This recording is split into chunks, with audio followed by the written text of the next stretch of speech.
Hey, good morning and hello again. This is Charlie. It seems like their expectations of the whole real estate buying process were a little bit out of the norm. So we're going to talk about that today. What should be expected, how you work with the market and work with your real estate brokers and all the other players that are involved. So we do have our regulars in the studio with us. Steve, if you don't mind, give us an introduction to you and why you're my favorite real estate broker. Sure. Steve Davis, Kamara Group with Real Brokerage. You can find me on Instagram. I'm Steve Davis. Also on Facebook. Why I'm your favorite real estate broker? Well, I'm great at what I do. I care about what I do, and I want to make sure that everyone gets the best service, period. And there are too many agents out there that do not provide that value. So when you're looking for that house to buy or to sell, reach out to me so you have no issues, and more importantly, you have great service. And when you're looking out, we did start a whole new thing, and we're populating everything now. It's called club.chicagohousingexperts.com. So if you go to that website and you come and join us, you post a video or a photo of a house that you're looking at. You think that there's problems, or you got some sort of legal questions or real estate broker questions. We got and even mortgage questions with Joey. We got the experts there to answer those questions for you, and the good news is it's free. So, Patrick, please. Yeah, post a picture of that dream home that you're looking to buy, and we'll tell you every problem it has. Oh, my God. And that was back in the firehouse. You just sparked that memory. One of us will. Right?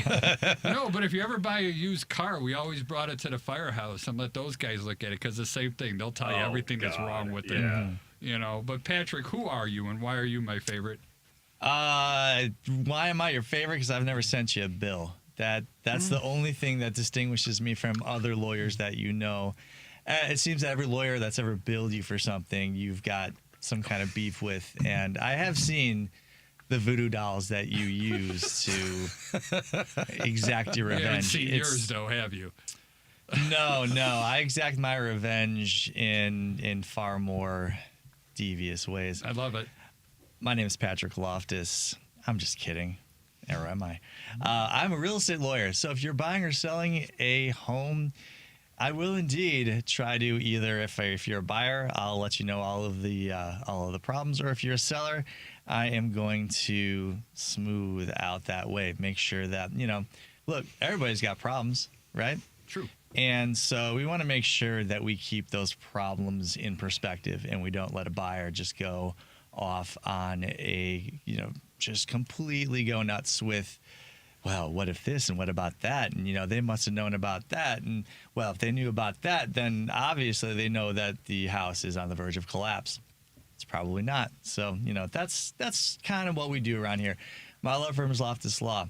Going to have a new phone number soon, so stay tuned. Find me on social media. That's not changing. Loftus_law on Instagram, at Loftus Law on TikTok for at least another 87 days. That's how long the postponement went? Another 87 days. And I'm going to start putting my stuff on YouTube Shorts because, why not? Go America. I just can't keep this straight. The whole thing with TikTok. That's why you hire a very professional gentleman to sort all of those things out for you. Oh. Joey, help me. Tell everyone why you're my favorite and what's going on in the world. I don't know what to say. I'm thinking about what's going to happen to TikTok in 87 days. You just ruined my life, Patrick. It's okay. All right. It's going to be fine. Joey Joe, Mathews, NMLS 1330694. I'm going to talk over you, you mother. Whoa. Hey, I can say that because I didn't drop the end of it. Pinklebottom. You'll have to go to my social media to find out what that means. Go look at my Facebook. Anyway, Cerulean. So, Joey Mathews, the VA Loan Nerd. You can find me at thevaloannerd.com. Email me at info@thevaloannerd. Find me on all the social medias as the VA Loan Nerd. Right? What's going on? Nothing. It's a light data week. However, with Trump's inauguration on Monday and all of his executive actions, we did see a softer tone on tariffs, so we saw some market buyback in the MBS and long-dated yields. So it has so far been a good thing in the rate world. And obviously that was after 3 weeks of losses. So if you were shopping a month and a half ago, rates are still going to be a little bit higher than they were then. But at least you are improved slightly since that time period. Our next big data set is coming in. Oh my gosh! Of course, you just closed out the app I had open. I had my economic calendar open here, and now I just feel like an idiot touching my screen. Next week is going to be the Fed interest rate decision, which is going to matter. And then obviously on Wednesday, the 29th. And then we have GDP and jobless claims and PCE numbers coming in on Friday. So heavy data week at the end of the week. I would expect mostly flat trading until then. Right before, I would say on Tuesdays when we're going to see some volatility because people start to try to position themselves and protect themselves from potential losses. So we might see some losses on Tuesday. And then depending on what data comes back on Wednesday, the 29th, and Thursday and Friday, we may see some gains again. But yeah, that's how we roll, dog. Cool. We're going to be... You're welcome. Yeah, I know. Cool. So tell me, start off the discussion a little bit, Joey. Tell me about when somebody's contacting you about getting pre-approved and things like that. What are some of the unusual expectations that people have on what they could do to buy a house? Well, I know this person won't be listening, so I can say this out loud. I just had a client say they made an offer on a house for $900,000, and my reply to her is, okay, and where do you think you're going to find the income and assets to actually close on that thing, right? So it would be very important to have that discussion, or at least listen to the person who's telling you what you can and can't do before making an offer on a house that you can't buy. $900K is well beyond what they would be qualified for unless they have a rich uncle who is going to be giving them a $500,000 down payment. So here. Seems weird if somebody gets into that situation. Shouldn't that be stopped ahead of time? There's other people involved, right? You would think, but if you're an agent who's accepting an offer without a pre-approval, then your name is not Stephen Davis. That is correct. So we got that going. Yes. Sorry, dude. No, I got that it's all text good. this morning, and I was like, dude, this is going to suck, because now the list agent's going to call me, I would hope, and I just pray it doesn't go under contract. At the end of the day, I'm like, please don't let this thing go under contract, because they also didn't even give me the address, so I have no idea who to call and say, hey, don't take this. Anywho, so... What? No. Kill me. Why are you Kill me now. surprised, Steve? Why you got the what look? Get after it. Get after it. Are you, really? I mean, that's a loaded question. First of all, the agent that that's showing the client $900,000 property without getting pre-approved. Well, we don't know that yet. Joey, is No, there that's a what Joey buyer's just said. agent on there or just a listing agent? No, there is a buyer's agent. Okay, Right. so now There we know is a that. buyer's Sorry. agent. That's what Yeah, he. Sorry. That's. I thought that's what you had said. So There's both. There's a list agent and a buy agent. Sorry. All right. So the fact that the Obviously. buyer's agent is. Did reach out to me. Yeah, that was not. So did they get pre-approved somewhere else? No, they did not. Okay. Well, I would see it. that just I have goes debt to show monitoring you up. that there are not qualified agents that should be working So in this many industry. not qualified agents. So not many a lot of qualified. people. And more importantly is now think about this. Their agent, or excuse me, their client is going to be like all excited about this property and saying, that they're going to buy this property or whatever. They're going to go into contract. And then the agent's be like, where was your pre-approval? And then that's going to fall apart. Then the seller's agent is going to lose rapport and obviously with the other agent. And then it's going to be a debacle because now the seller is like, well, wait, why did you bring me this offer in the first place? Why did you bring me this buyer in the first place? Didn't you do your homework, Mr. Seller's agent? Or Ms. Or Ms. Yeah. So You're it's a right. really good day to have this conversation. Let's go with that. It's a great day because it's fresh for me. It's a big deal, And I mean, Patrick, what does somebody do, in that situation? I mean, I see it from my point of view. It's like we're sending a person through an emotional roller coaster that really doesn't have an end track, and it's going to come off the rails. Yeah, and the other thing is too, sorry to interrupt real quick, is that if you don't have proper expectations, then that is not great representation in the first place. And then it's a waste of time on everyone's end. This is where the education stuff comes in there. Patrick, sorry. That's unfortunate. It is, of course it is, but I mean, look, now what? in this great country of ours, as you're so fond of saying, the freedom of choice Yes! is paramount, right? That is true. Quoting Charles Bellefontaine. I prefer Nostra Charlie. I'm going to predict the future Nostra here. I'm Charlie. stealing that from Nostra Joey. Hey, that guy's a failure anyway. It's okay. Yeah, I mean, look, if it were actionable to recoup for time wasted, I wouldn't be sitting here. I'd be on a beach somewhere because, man, I mean, you know, I've had loads and loads of my time wasted over the course of, well, you know, my you know, middle length life so far, I guess based on the actuary tables. Yeah, there's not really, I mean, shoot, that contract's probably, if it gets to my desk, it won't be there long because the lender will pretty quickly say, we can't make this loan, there's no reason to continue. For the most part, I mean, I suppose if I had to dig through my files, I'd probably find a file where it got through inspection and it got to a point. I mean, certainly there are files that have gotten to, you know, the mortgage contingency deadline and you know, it's like, well, actually we can't make the loan because, you know, this, that, the other thing. And you go, yeah, I mean, it's incredibly frustrating, but I can only take it as just part of the job at this point, because if I get myself too worked up about the people who are, you know, aren't at the top of the real estate game, I mean,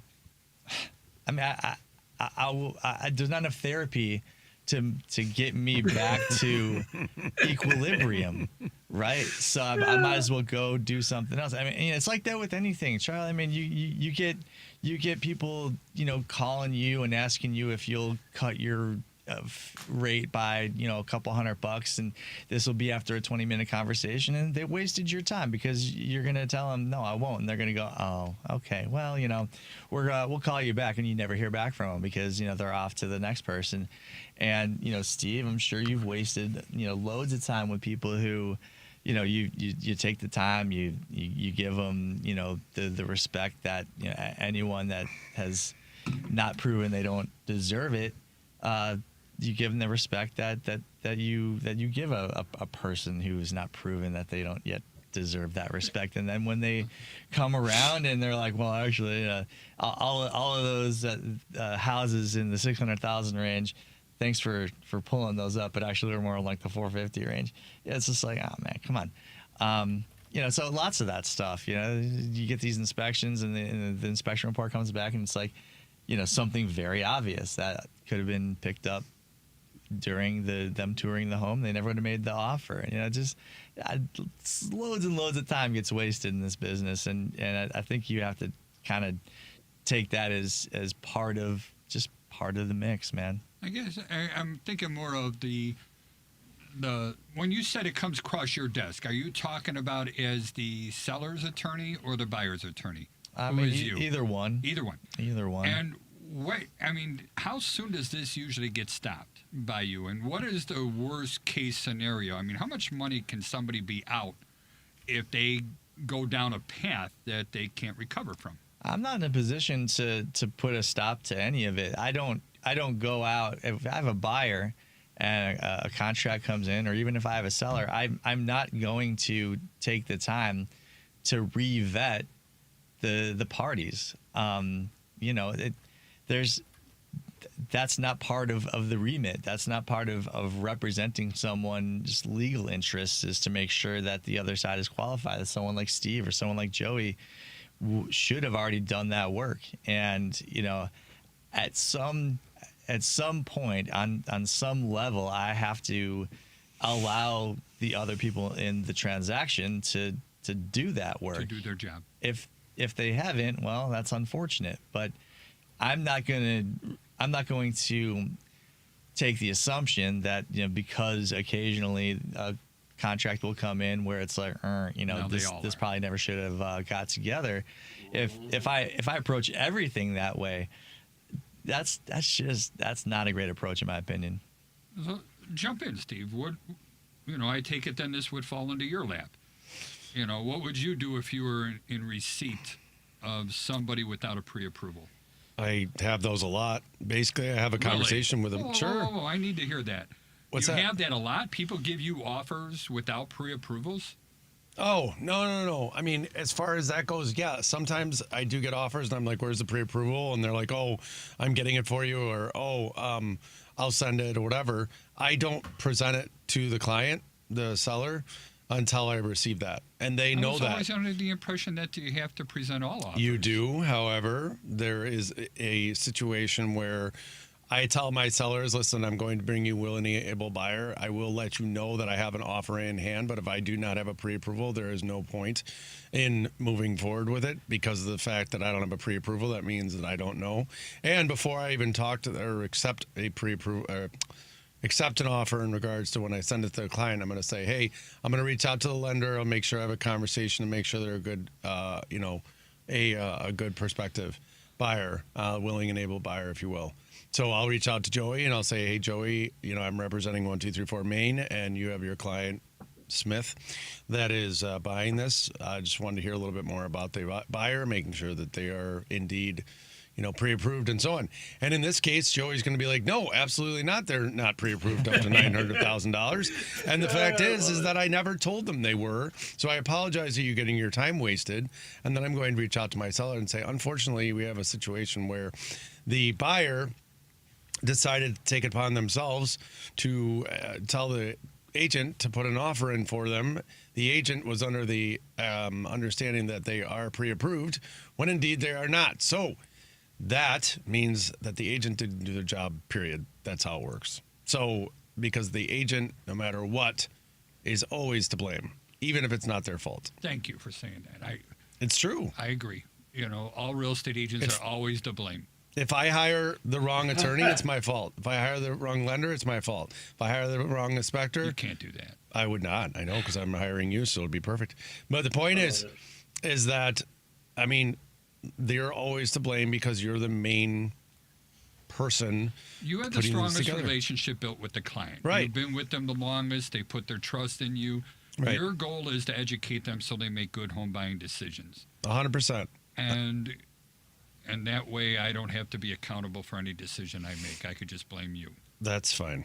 Do whatever. Yeah. People do it anyway. But you know what makes me so damn good, and I'm going to say this, and I'm not being egotistical, and I think it's anyone in our industries, what makes us better than someone else? You should be able to clearly say what makes you better. But what I'm saying is, it was a rhetorical question, Charlie. What I was saying was, or statement, what I was saying was, is that what makes you so good is you do your job the right way the first time. You preempt the client. You preempt the making sure that the lender is aware of everything. Making sure you're using a lender, hopefully, that trust, and want to do business with, and they're going to be representing your client the right way. Same thing with an attorney. Same thing with an inspector. So when it comes down to it, yes, I get offers that don't have pre-approvals. Do I have to tell the seller? 100%. Do I choose to tell the seller? Yes. But I also tell the seller, listen, I don't have a pre-approval yet. This is what I recommend. And they're going to go, okay, Steve, we listen to you. So, that's how that works. Yeah, I think it's best to do your best to spot issues as quickly as possible. And, as much as nobody really wants to hear in a transaction that there's a problem, and it may even be such that the transaction is not going to proceed, the sooner the better. You can never get that time back. And if I can spot something 3 weeks prior to when it's going to come to a head, that's, even though there's going to be a lot of disappointed people, they're going to be even more disappointed later on. If the fire out. Well, I'll give an example. I had an agent connect me with some people that are selling their condo this spring, and part of that connecting email was some of the condo docs that they have, and I saw a reference to some litigation, and as Steve and I don't know, I'm sure Joey's aware. I don't know how as aware you are as to the impact of litigation involving a condominium association is, but that can stop you cold in the loan process. So do I want to make sure? Do I even want to know if that's going to be an impediment going into before they even list? Sure, because it may be that if they're just hell bent on selling it, they may want to solicit only cash offers just to avoid that whole thing. If it's for example, a construction defect, a latent defect, deferred maintenance. These are the kinds of things that will really impact whether a condo is warrantable, meaning whether a lender will make a loan to buy a unit in that building. On the other hand, if it's a slip and fall, something like that, and insurance has picked it up, and the limits are appropriate, and you just don't see any significant risk, the lender first of all will make the loan, and you don't see any risk that there's likely to be an award beyond the limits of the policy. You can go, all right, yeah, there's litigation, but it's not litigation that's likely to impact you as a buyer once you own the property, and so picking that up as soon as possible, making inquiries, and then developing a strategy so you don't go through one or more failed transactions that could have been prevented. It's just gonna be a better approach overall. Yeah, the other thing, like you mentioned with the relationships, there's a lot of agents out there. The ones that do a lot of business know each other, and they respect each other because of their aspect to play the game, if you will. Professionalism, so yeah. their professionalism. Game recognizes game, as they say. So honestly, like if I get an offer from someone and that agent is someone I know, I can pretty much expect I'm going to get everything I need. However, there are times when you get offers where you don't know the agent, or that might be an agent that doesn't do a lot of business and they don't know they don't know how to do their job. So it makes you, as the other agent on the one side, actually work harder and do everyone else's job. That's one of the fun things about my job, Charlie, is that I have to do other people's job. And it's... Now that is sarcasm. It right? is. No, I'm being 100% accurate. What do you mean? Well, he's you're being happy that you sarcastic. get to do other people's work. He's being sarcastic in that, you said one of the great things about my job, and obviously that bit was sarcasm. Oh, that was very sarcastic. But the part about you actually doing things that other people are meant to do, you're being quite serious about that. No, I'm being very serious. I mean, a lot of the times I have to do the job of the other agent, whether the buy or the sell.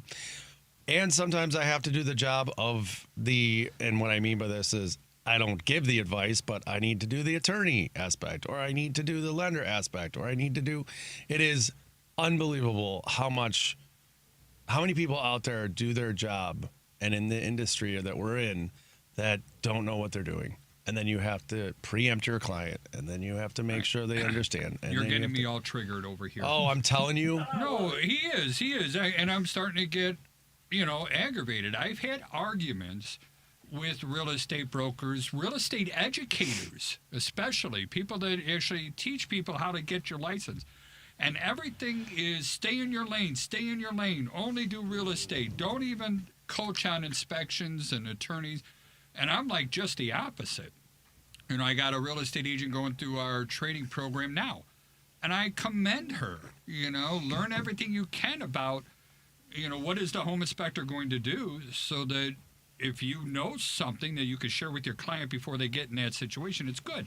Same thing with the attorneys and the mortgage stuff. You should know as much as you can about them. You're not going to know what they know. Right. But I think it's so important that you know, you can recognize if Patrick is doing his job right or not. You 100%. Can recognize if I'm doing my job right or not.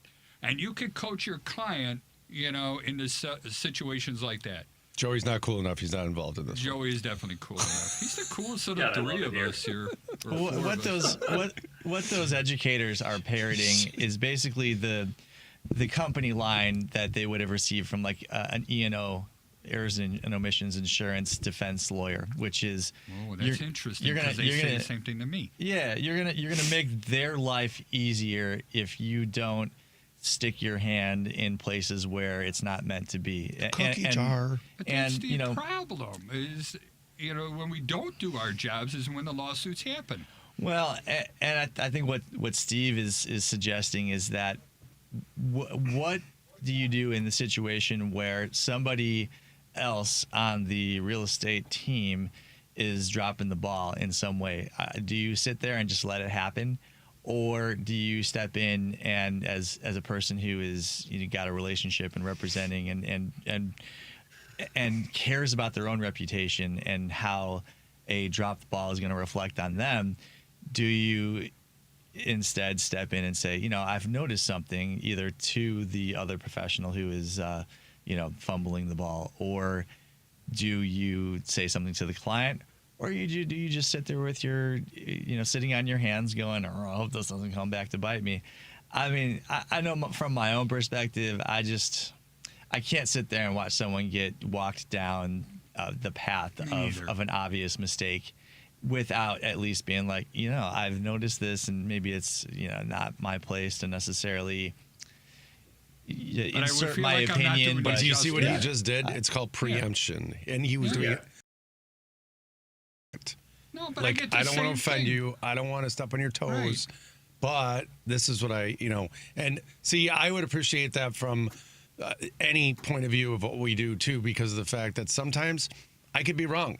Sometimes Patrick can be wrong. Sometimes Joey can be wrong. Sometimes even the almighty Charlie Bellefontaine could be wrong. Trust me, I'm wrong. My professional liability policy requires me to disclaim what Steve Davis just said, which is to say that I am never wrong. If you accuse me of wrongdoing, I will. Does your wife listen to this show? I will point right back at you. I will tell you all of the reasons below the why belt. You're wrong. We have fun. And it will be nothing. I will gaslight the living heck out of you. Wow.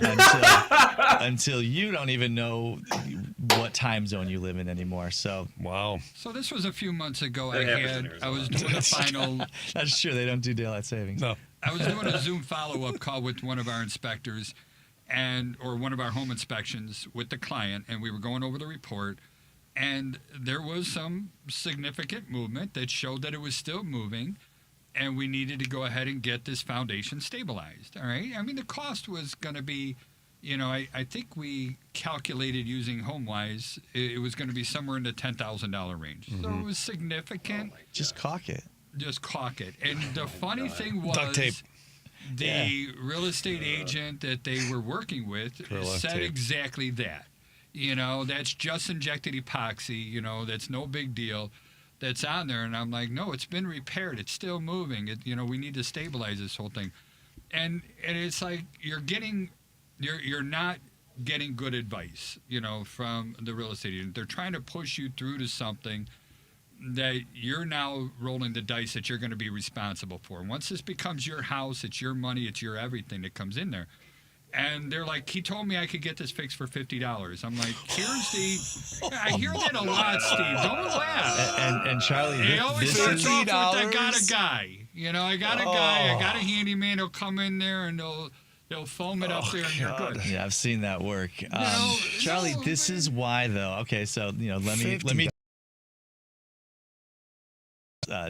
Let's rewind a moment. We want real estate brokers to have the necessary.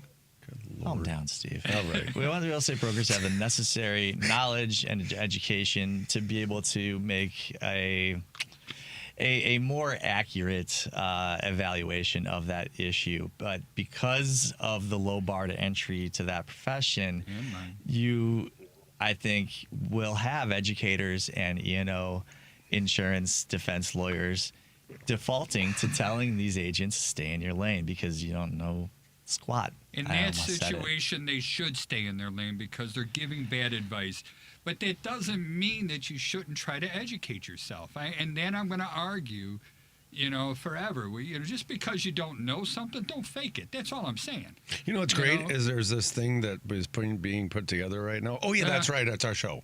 So when you have those questions and when you have those, at least talk to the experts that actually know their head from yourself. Prepare yourself. Be your own defender. Absolutely. Let me just make this less self-serving.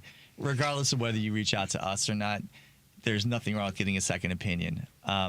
Take the time necessary, especially as a buyer. And this is something I advise all my buyers. Do as much due diligence as you feel is necessary to make the decision to spend a lot of money on your new house. And if that involves getting another contractor out to take a look at something, or getting an accountant to look at these condominium documents. I mean, I haven't had that one yet, but I mean, whatever it is, whatever will make you feel comfortable as you're sitting there signing 1,000 documents that Joey sent over, because he just loves to make people sign things. Just him.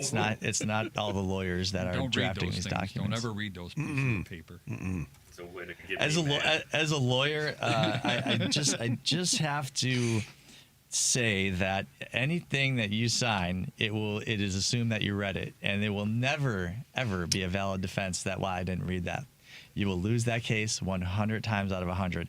That said, thank you for correcting my sarcasm. You are not going to read 150 pages of lender docs at a closing table, because you're only going to be allotted 90, 120 minutes. And they will chase maximum. you out. And they did chase us out. If it is Friday at like 4 p.m., they're going to be like, boot on the tush. It's interesting you bring that up, because yesterday I had a situation where I was referred a client, and this client had saw this property.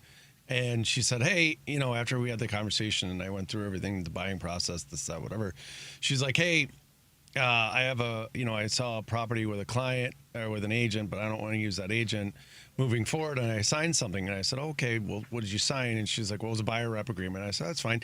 And so did they put the exact address on there? And she's like, oh, yeah, they definitely said it was only for that one property and we're good to go. And I said, do you have that contract by any chance? Good. And you already know what happens. So she sends it to me. I go, you have an issue here. And she's like, what's that? I go, first of all, it says the northwest suburbs.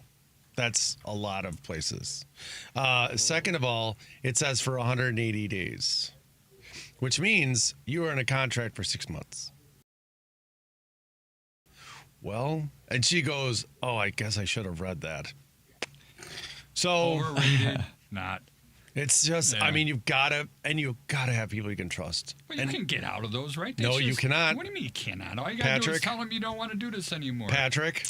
Yeah, it's really going to be at the discretion of not the realtor themselves, but probably their managing broker. The realtor will probably be more amenable themselves, being like, all right, I don't necessarily. Depends on the realtor. I said more likely. I'd use the proper disclaimer. Got to listen and comprehension, Steve. Come on, we can do this. It's very hard. Well, yeah, I know. We'll work on that. I can send you an app. All right. Hooked on phonics. So at the end of the day, if you hired one of the more reputable and honest agents, I think that in general they'll probably not hold you to that, because really what that represents to them is a future problem. It doesn't represent future income for the most part. If you are hiring someone who only does a handful of deals a year, you are, they've only got a handful of golden geese. You're one of them, and they are probably going to, regardless of how contentious and difficult that relationship is going to be for the next 6 months, you're stuck with them. And, your only other alternative at that point is to wait it out, which is really going to be dependent upon your family, you and your family situation living. This is a big deal. It is a big deal. It's a huge deal. And the thing is, this needs to be somehow, this is something we need to focus on. You know what I tell every one of my clients that I sit down with that I get referred to? Listen, I don't want to work with you. You don't want to work with me. Therefore, if I don't do my job, feel free to fire me. Now, it has never happened to me before. However, if you feel like I don't do what I'm supposed to be doing, it's okay. I'll go ahead and let you out of the contract. If you need to put that in writing, I'll put it in writing. Because it's not about the fact of having the client that doesn't want to work with you. You work with clients that want to work with you, and you want to work with them. I am now selective. I don't just work with anyone anymore. I can't do it. And it's not because I'm, I do $20 million a year. Because you only have, your time is capped out, however much time you have. What's different in my profession as opposed to yours is once a client is has changed their mind about wanting to work with me, the way I see that is we now have a conflict of interest. And as soon as I have a conflict of interest with someone, that's it. That's the end of that relationship insofar as attorney-client. And so, it's like most of the time, it's just like, hey, let's shake hands and be cool. Once in a while, yeah, I'm not particularly thrilled about it, but at the same time, you have to be willing to say, all right, this person, they're on their journey, and it's their you pick the adventure, and if they select attorney B over me, hey, so be it. It only happens once in a blue moon, and I'm not everyone's perfect lawyer. I'm most people's perfect lawyer because I'm just a You're my perfect. I'm just lawyer. a real super duper fella. But Super duper. It's on the radio. It's got to be true. I'm going to post that on Facebook. That's like the internet. No It's on the fact internet. checkers. Yeah. I'm totally going true. to post that on Facebook. Everything's accurate on the internet. I'm old. I still use Facebook. You and everyone's grandparents are, going to be like, oh, that guy. Oh, he All the seemed- people I know. They sound just like that, too. I remember when grandparents super anymore. duper was something people really said in real life. Oh. Oh my gosh. I don't know why he's making fun of me, but he is. You're taking that on yourself. I'm just making Come fun on, of Joey, chime in. the grandparents on Facebook in general. I mean, I know you love it there. It's fine. I do, and except the when Zuck. everybody keeps yelling at me for how inept I am, but that's beside the point. I got to say, I did, the social media guy posted a video that I put on there, and this is something I learned incorrectly 30 years ago, and I always kept repeating it. And then all of a sudden you put I it thought out you learned there. from it 30 years ago. No. I learned it incorrectly He 30 learned years that ago. E before I Oh. except after C, Oh, which is got it. wrong. It's I before E. So, Except yeah, after C. It popped up there on Facebook, he did it, and then on Instagram, and it's getting a ton of views. But it's only getting a ton of views because you get people arguing now and debating about whether or not I'm right or wrong. And I'm like, I'm wrong. This is it. I tried to correct it, in the comments and the videos and everything else. I'm wrong. This was a mistake. Yeah, Maybe it's you should crazy. do a I different learned video. From it. Here's the code. Here's the comment and stuff like that. But I don't want to delete it because it's really getting me a whole bunch of people that follow. Well, what you gotta do is a stitch like that. My favorite home inspector, Preston, he did a stitch. He's just like, this I know, guy. He's just trying to trigger me. This guy. And I was just like, you know what, Preston? Yep.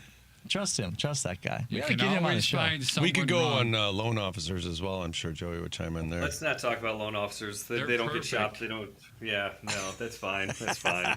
LOs. That's what Dude, that's. I don't know. I have L a to really the good O. conversion rate with clients. I have a really good conversion rate with clients. Like, I don't lose much. So, What does that mean? I think That they start with when, you? when clients, if they start with me, they finish with me. Right? Yeah. I very rarely get shopped. And the times that I have been shopped, I end up having to save the deal at the end anyway. So, not to toot my own horn, but it's a fact. No, and I get it. There's I'd go with that fact. It's totally everybody. true. Everybody's out there with different levels of education, and I know I referred you a So few many different times. people are not They really are. educated. And I referred Joey a few times, but then when you give him the website, the VA Loan Nerd, .com, and they're like, well, I'm not a veteran, so I can't get a mortgage. Yeah, I know. Yeah. That's awesome. But it's like, wouldn't you just think about saying, well, does he do all types of mortgages, or is it only Well, that would veterans, be yes, they should, but unfortunately they don't. I mean, people just assume that. For myself, I do.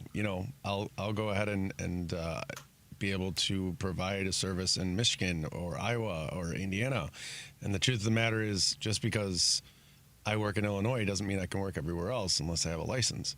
So people assume things, and that's why people get in trouble.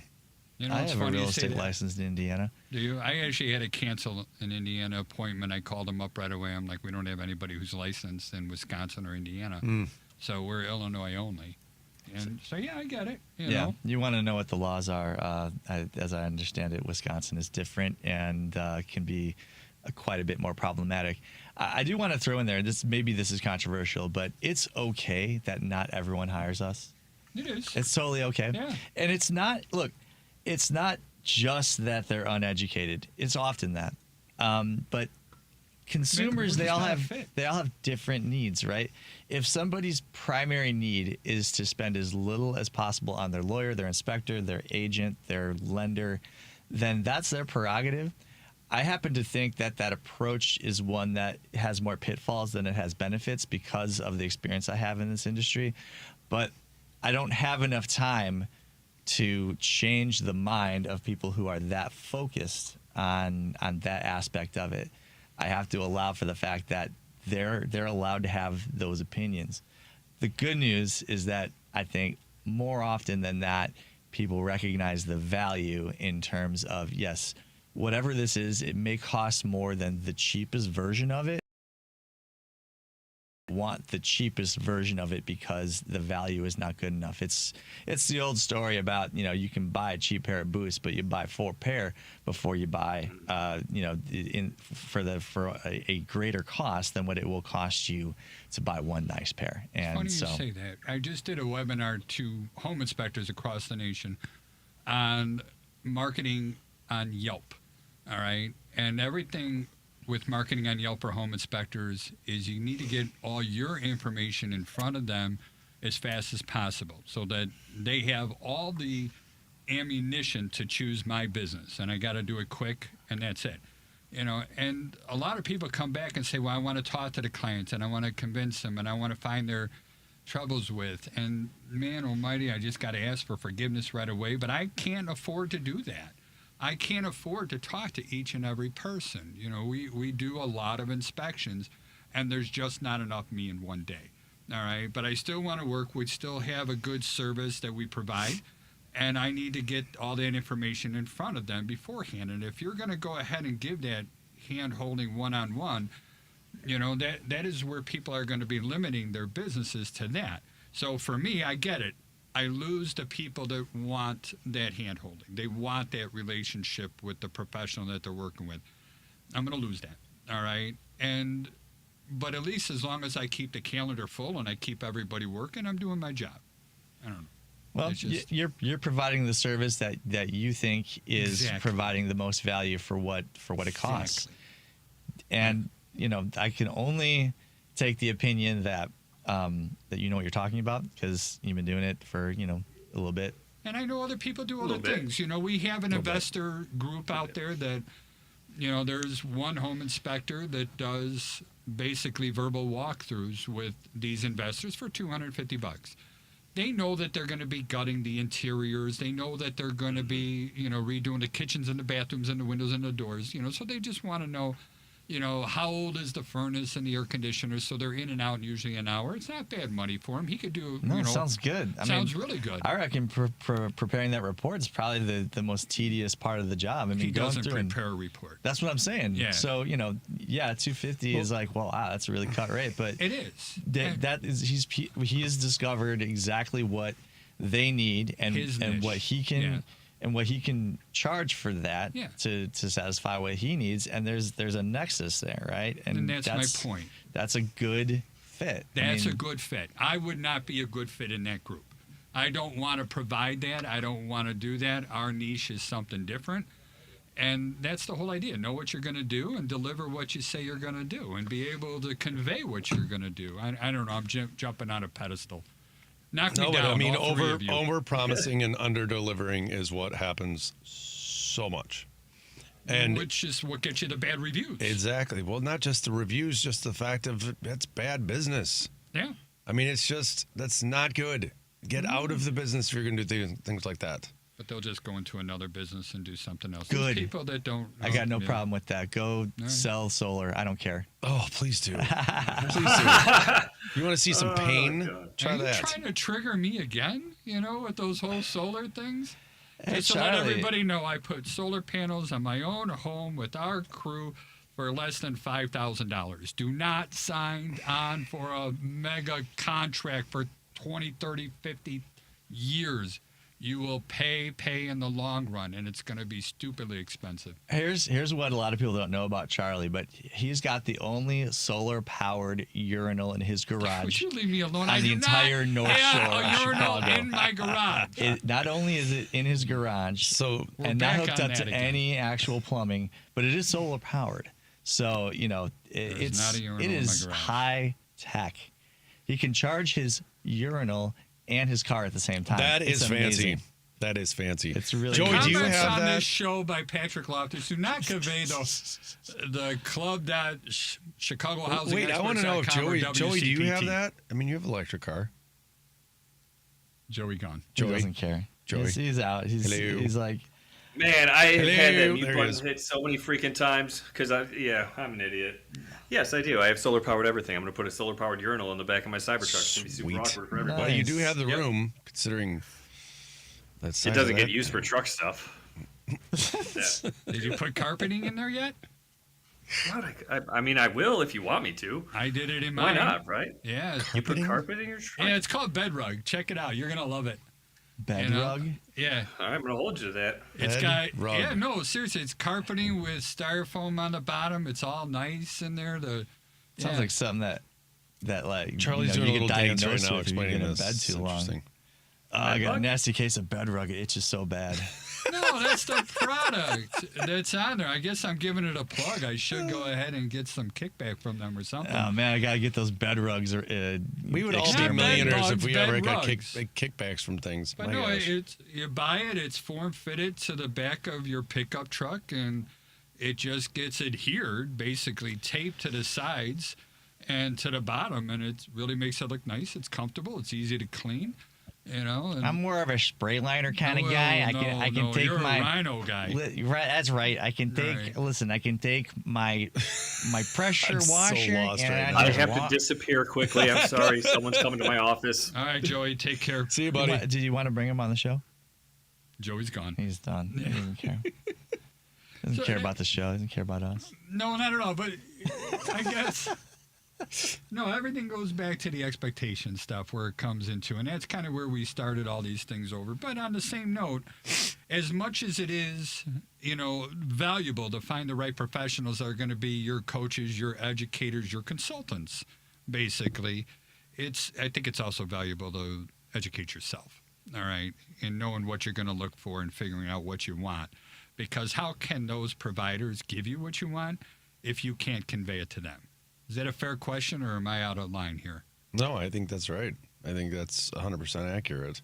Yeah, I suppose. I mean, I think that there's only so much Googling you can do to try to figure out what that process is meant to look like, and that's why together what we're doing. That's why there are so many people involved in a given real estate transaction. I mean, you've got 7, 8, 10 people. Once that deal closes and funds, probably more.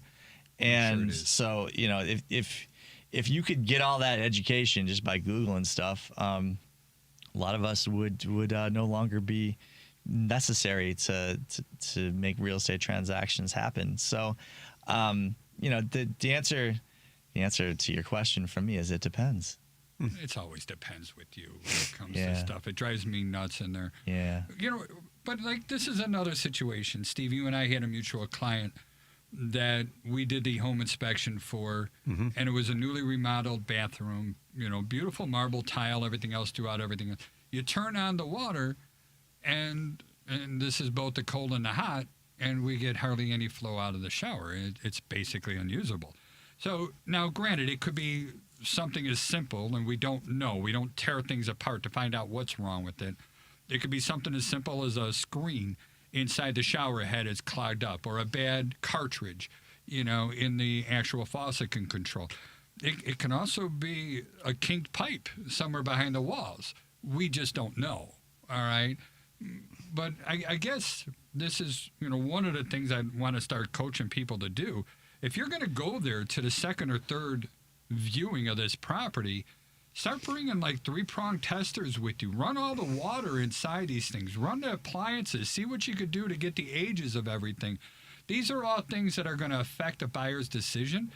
Why not try to affect these decisions before they put the contract in play? Well, I like that, but you also have to understand that this market doesn't allow you to go back to the house 2 or 3 times unless it's priced too high. And Okay, that's also, a very good point. It's so so you're limited true. on time. So, like with these clients, like we went after the property because it was a great property, it was a perfect fit for them, so on, whatever they felt, and I felt really. I mean, it was a really cool space. The problem was that, or not problem, but there are concerns always when you're buying a property, and that is to make sure that you do your due diligence, which i.e. inspection, a very thorough inspection, which your company certainly provides, and that's why I use you all the time and always recommend you.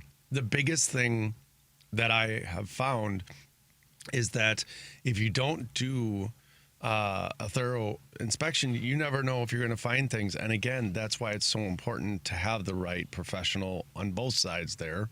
You know, and the fact is like when I did this inspection, it was like 4 degrees outside. So it was super, super cold. And the thing is you know, it's like, oh, well, let's go ahead and the reason it's not working very well is because, well, it's cold outside. Like, that's an answer I got. And I'm like, what? And From who? It doesn't matter. The point is, it wasn't from your inspector. It was from someone who had an interest in making the deal stay together. There you go. And so the thing is that, I mean, people are going to say what they need to say. And it brings up what you were bringing up, which is, here's how you respond to something. You know what? You're absolutely right. This is the answer. Or, you know what? Let me find that out and I'll get back to you. That is what a actual professional does, because they don't just wing it and hope that they're right or give some sort of information based on whatever that is just to get the deal done. That's not how this works. And those people, man, I hope they do that, because then their client, they don't trust them anymore. And then they want an agent that actually can take care of them. I love it when I get clients that have already had a bad situation happen to them. I don't wish that upon anyone, but if it does happen to them and they come to me, they get actual good treatment and understand how this business should be ran and not what it's been run, and the bad experience for them. Yeah, and those kind of statements, I know we're running out of time. Those kind of statements are why the people who are considered authorities in real estate are telling realtors to stay in their lane, because they'll make just a completely unfounded, offhanded comment that, oh yeah, it's a little bit chilly out, so I guess you're not taking showers in January if you own this house. By the way, I'm Patrick Loftus. I'm a real estate lawyer. Find me on the social media outlets at Loftus_law on Instagram, at Loftus Law on TikTok for some period of time afterward. Steve. And I am Steve Davis. I am a realtor in Chicagoland area. My number is 312-513-6314. You can find me on Instagram at I'm Steve Davis or on Facebook. Just going to give you his contact information, his cell phone, 632-2405. You can find him on all social media at the VA Loan Nerd. Text him 24 hours a day. He loves calls. Very early in the morning. He loves calls. And his website is www.theVALoanNerd.com. My name is Charlie Bellefontaine, and you can get hold of all of us for free at club.chicagohousingexperts.com. We'll get you into our system. You want to ask any questions, there's nothing expected in return. We just want to prove to you that we know what we're doing,